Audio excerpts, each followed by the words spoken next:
તો બંને કહેવત પ્રમાણે ચલાય પણ આપણી સૂઝબૂઝથી. તો કહેવત નંબર 1 એ ન બોલવામાં ન ગુણ. એ ક્યારે વપરાય? કે જ્યારે સામે આપણાથી જ્ઞાની લોકો હોય અને એ બોલતા હોય ને ત્યારે જ્ઞાનીથી મોટા જ્ઞાની ન થવા, ત્યારે આ કહેવત વપરાય કે ન બોલવામાં ન ગુણ. અને બીજું, સામે એવી વ્યક્તિ હોય કે પોતે સાચી છે એવું સાબિત કરવા માટે સામ દામ દંડ ભેદના જોરે એમની વાત સાચી કરાવી દે, ભલે ખોટા હોય. અને શસ્ત્ર શું? આપણે મોટેથી બોલીને પોતાની વાત સાચી સાબિત કરાવે. તો આવી વ્યક્તિની સામે તર્ક વિતર્ક કરવો નિરર્થક છે. આપને ખબર જ છે કે આ વ્યક્તિ આપણને સાચા સાબિત થવા નહીં જ દે.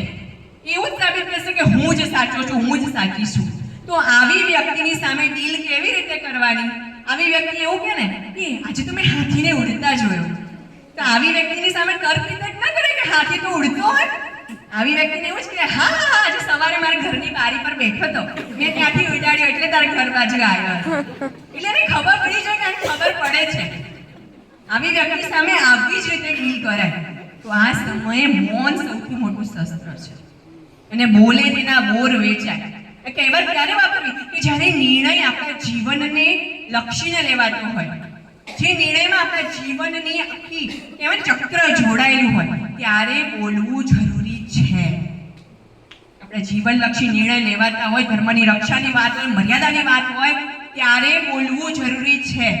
માટે આ બે કહેવતની ભેદરેખા આપણે આપણી સૂઝબુદ્ધિથી જ લઈ શકીએ. આપણો સનાતન ધર્મ શું સૂચવે છે? સનાતનનો મતલબ શું છે? સનાતન એટલે અનંત, કે જેનો આરંભ પણ નથી અને અંત પણ નથી. એ એટલે સનાતન. આપણા ધર્મ પર જ્યારે સંકટ આવ્યું, હમણાં પહેલગામમાં ખબર છે ઘટના બની, કેટલા આપણા હિન્દુ ભાઈઓને મારવામાં આવ્યા અને એની સામે આપણે લાચાર છે. કેમ? કારણ કે આપણે આપણા ધર્મને જ નથી જાણતા.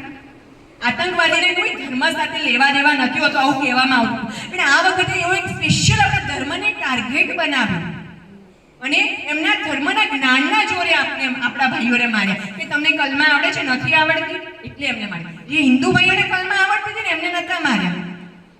આપણા જ હિન્દુ રાષ્ટ્રમાં એના ધર્મના જ્ઞાનને ઊંચું કરીને એના ધર્મના જ્ઞાન ના આવવા પડે આપણામાં આપણને કેમ મારવામાં આવે? કારણ કે આપણે આપણા ધર્મને જાણતા નથી. આપણો ધર્મ શું કહે છે?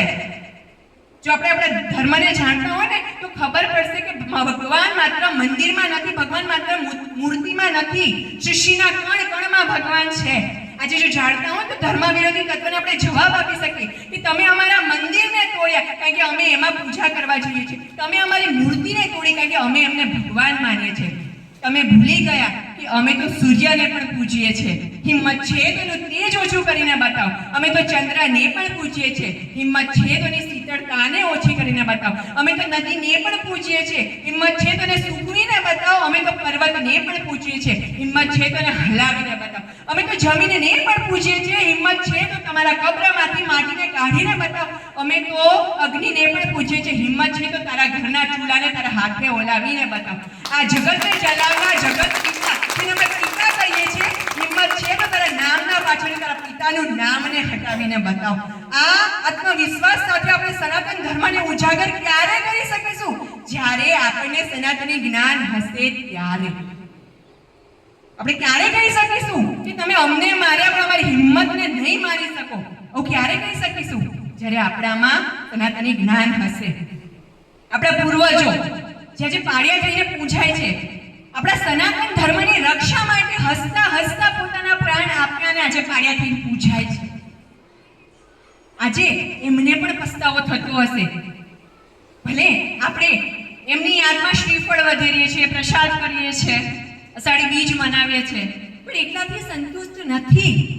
એને સંતોષ ક્યારે મળશે કે જે સનાતન ધર્મની રક્ષા માટે એમણે પોતાના જીવને બલિદાન આપ્યું છે, એ સનાતન ધર્મને આપણે આપણા જીવનમાં ઉતારી સનાતન ધર્મની રક્ષા માટે આપણે બધા સક્ષમ થઈએ, એમની સામે વિધર્મીઓ સામે અવાજ ઉઠાવીએ. ત્યારે ખરા અર્થમાં આપણે એમને યાદ કર્યા કરીશું અને એ ખુશ થશે. આપણું કુળ પાટીદાર કુળ. પાટીદાર એટલે કહેવાય કે પથ્થરમાંથી પાણી કાઢી નાખે, એ એટલે પાટીદાર. અને આજે આજે આપણે નાની નાની વસ્તુમાં વિચલિત થઈ જઈએ છીએ. જરાક મોટી મુશ્કેલી આવે ને એટલે આપણે એવું જ સમજીએ છીએ કે ભગવાન કેમ મને જ મુશ્કેલી આપે, અને આપણે ખોટા પગલા ભરીએ છીએ.